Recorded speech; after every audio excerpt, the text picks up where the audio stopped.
Hello, thank you for joining me here at the Oikos Family Podcast, episode 36. My name is Sonja Wood, and I am looking forward to sharing with you today. I'm so pleased you stopped by and you are listening to this podcast because it is now October 2019, and I want to share with you on the theme of order and orderliness and organization. If you are possibly feeling as though you could do with some support in that, then I hope that this podcast is going to help you. In fact, every podcast through the month of October is going to be about orderliness or order or organization. So thank you for joining me, and let me jump straight into that topic. And I do believe there's no better place to start than with the Word of God. It says in Proverbs 3, verse 6, "Seek His will in all you do, and He will show you which path to take." And then again, another scripture in 1 Corinthians 14, verse 40, "But all things should be done decently and in order." So maybe you don't feel terribly organized. I'm just going to go with that. You may be listening to this and you may be a very organized person. In which case, that's another topic, because sometimes our organization can actually create a little bit of a difficulty or problem for others. But that we'll talk about in a different podcast, because this podcast, I want to share a little story with you. And it's a story that I have recalled from perhaps as long as 10 years ago, maybe even more. No, not 10, 20. In fact, when I say maybe even more, I think maybe 25 years ago. I went to visit a friend who was also home educating, and you can understand that time ago in South Africa, home education was something that was very new and very unknown to most. And so it was quite a rare thing to have a friend that was home educating. Anyway, this friend of mine had 5 children. I had 2 children, and then I had a couple of foster children. So myself and my 4 children went to visit the friend with 5 children. And her home on arrival, I can tell you that it wasn't a picture of order. And please understand, I'm not speaking this in any judgy sort of way or finding fault with this dear friend. It's just this is how they lived. You know, it was one of those homes, very lived in home. However, on arrival, one wouldn't experience the sense of order when you arrived at their home. Okay, so let me paint the picture for you. Drive in the gates, and bicycles or tricycles or scooters or balls or hula hoops or swimming towels, pool towels or whatever, just all over the place, just sort of scattered.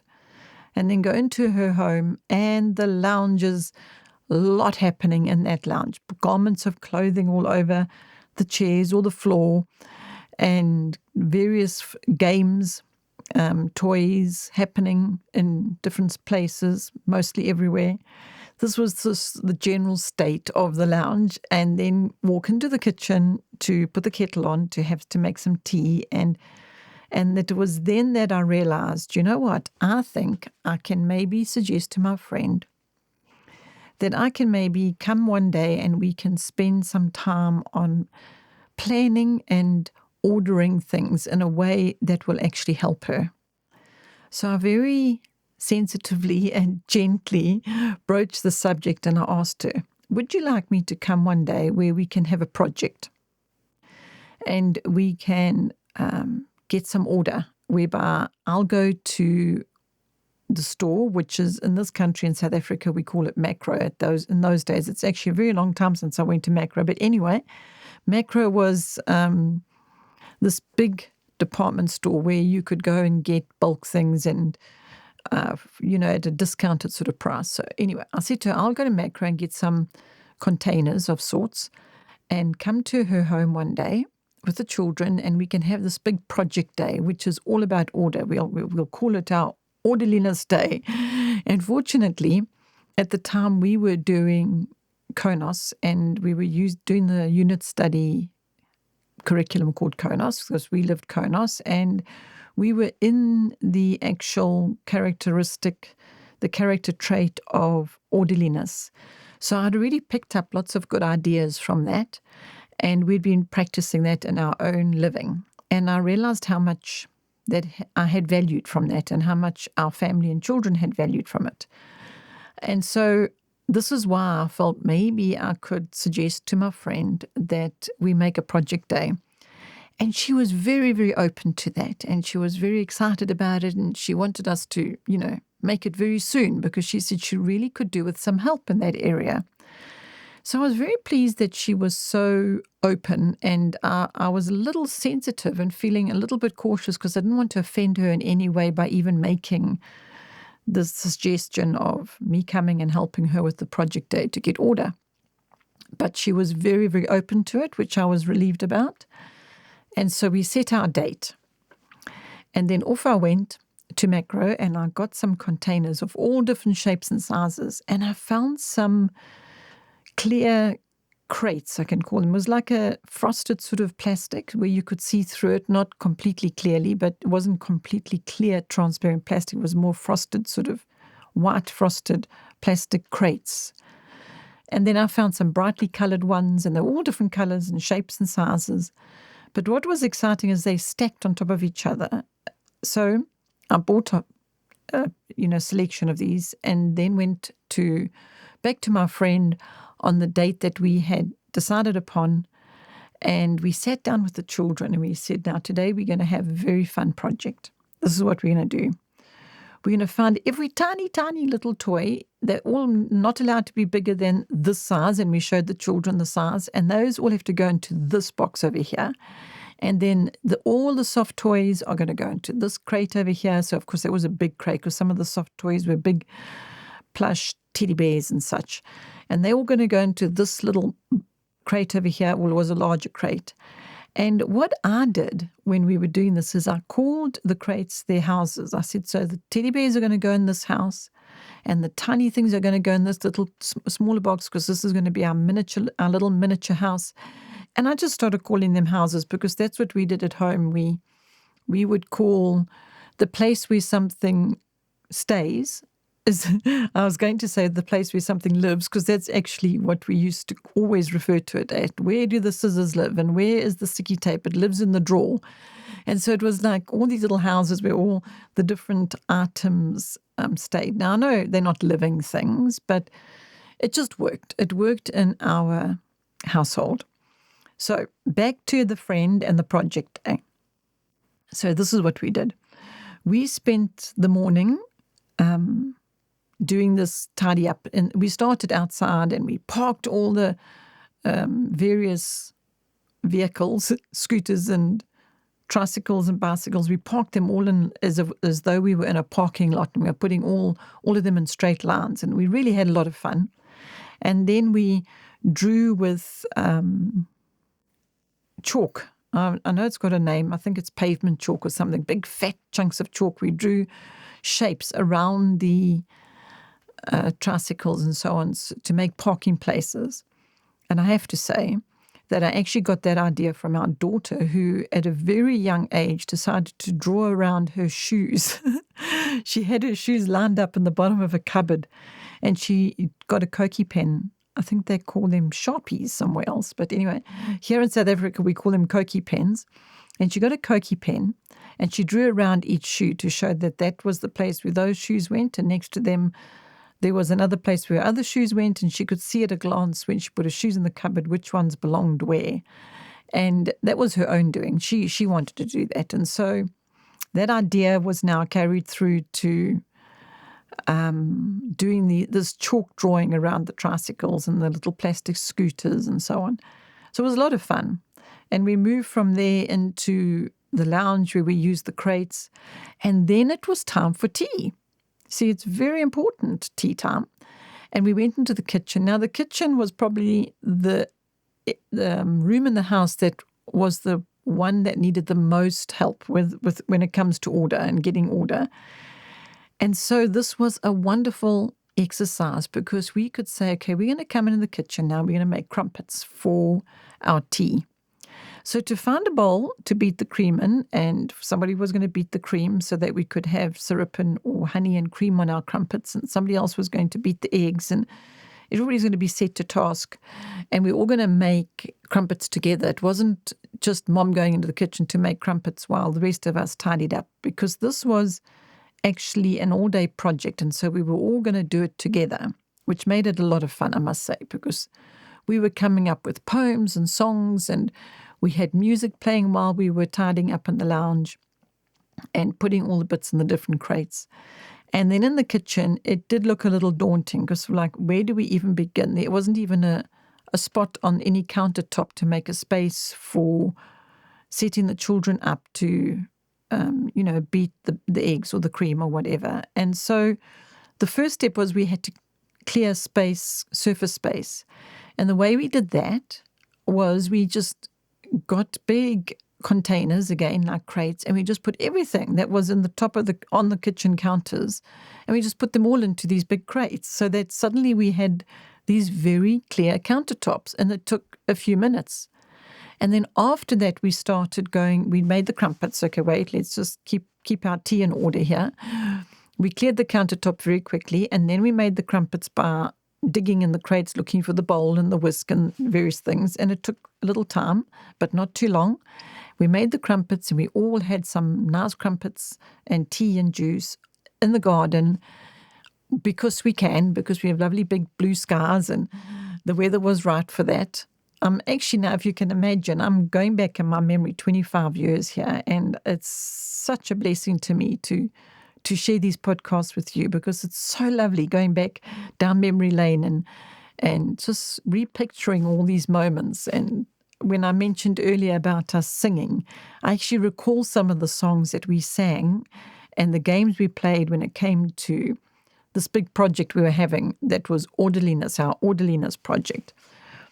Anyway, we enjoyed our tea and crumpets, and we went back into the kitchen. And the thing that's one of the children, or actually more than one of the children, they started commenting on the bikes and the vehicles all lined up in a nice straight order outside. And then we walked into the lounge, and it was just tidy.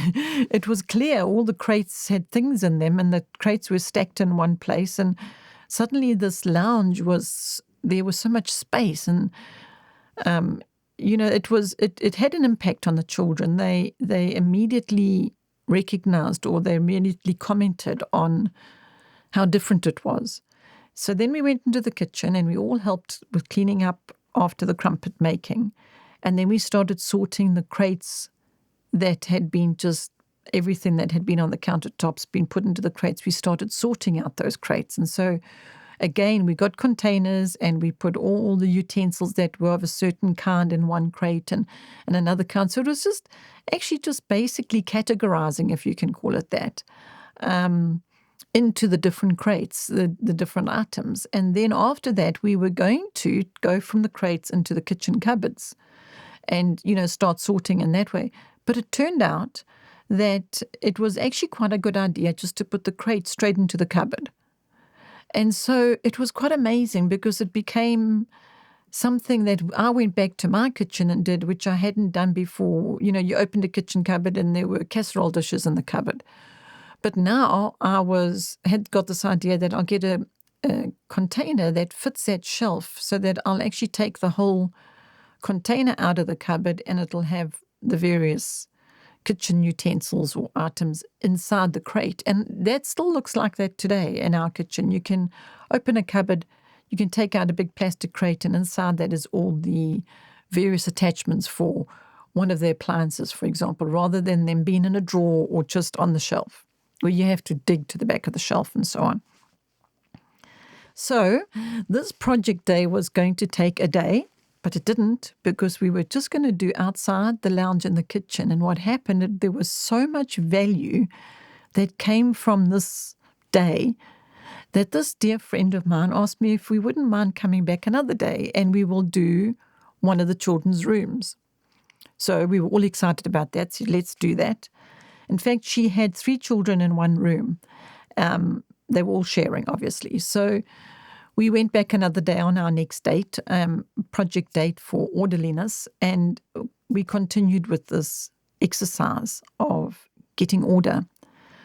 Well, do you know what happened is it turned into it becoming a practice rather than a project. And so we've got a little quote that we're going to put up on Facebook and Twitter and all the different places that Oikos puts various posts. And it's a little quote about how organization it needs to become a practice, not just a project. So this is what actually happened with this whole experience that we had of getting order. And the fruit of that is another whole story. It is so amazing to be so blessed by our order that it made us really have a deeper understanding and appreciation of why God asks us to put things in order. Because the next time when we went back to do the children's room and it was crumpet time, because now, of course, this has to happen. We have to stop and have tea and crumpets because this is what we do on our Orderliness project days. Okay, so the next time that we went into the kitchen to make crumpets, we didn't have the same repeat exercise. We have to clear all the counters and then. It was just much, much better in so many ways that we could go into the kitchen, the countertops were already cleared. We could open the cupboard and take out the container that had all the bowls in it for us to choose which size bowl we wanted to beat the crumpet mixture and which one we needed for the cream and so on and so forth. So immediately the children and all of us, parents and children included, were experiencing the value of order. And so it went from a practical exercise into becoming a practice and not just a project, where we started practicing it more and more diligently. And it even went deeper than that, whereby we then decided to take it into a Bible study where we could go and see what is God saying about order. What does he say to us about order? Why is it so important to God that he says keep everything in order and in its place? So we went and we did some study on that in the Word. And then that became part of our orderliness theme. And the fact that we would then take that scripture and make a poster with it and put it on the wall or on the fridge or wherever. And now all of us became excited about getting order. And it was just thrilling, I have to tell you, because this whole exercise has actually developed into an ongoing practicing of orderliness. And I'm just so, so grateful for it. I'm so grateful for us having this amazing manual, this Konos manual that's just packed with ideas of how to teach and train and practice orderliness, and the blessing that we've received over the years. And it's fantastic. So that's why I wanted to share it with you. And that's why I want to stay through the month of October with this theme of orderliness, because there's so much to it. It doesn't just stop there. But you know what? I'm going to stop there for today because I think that is now enough for me to share with you on this theme of orderliness at the beginning of October. I look forward to sharing with you the next one, and I shall continue throughout the month with this theme. And I really hope you're going to join me for the next one, the next Oikos Family Podcast. And I really hope that you also are going to experience the gift, the value, the blessing of practicing orderliness. So thanks for listening. Thanks for being with me. Be blessed. Have a wonderful, orderly week. Until next podcast. Bye for now.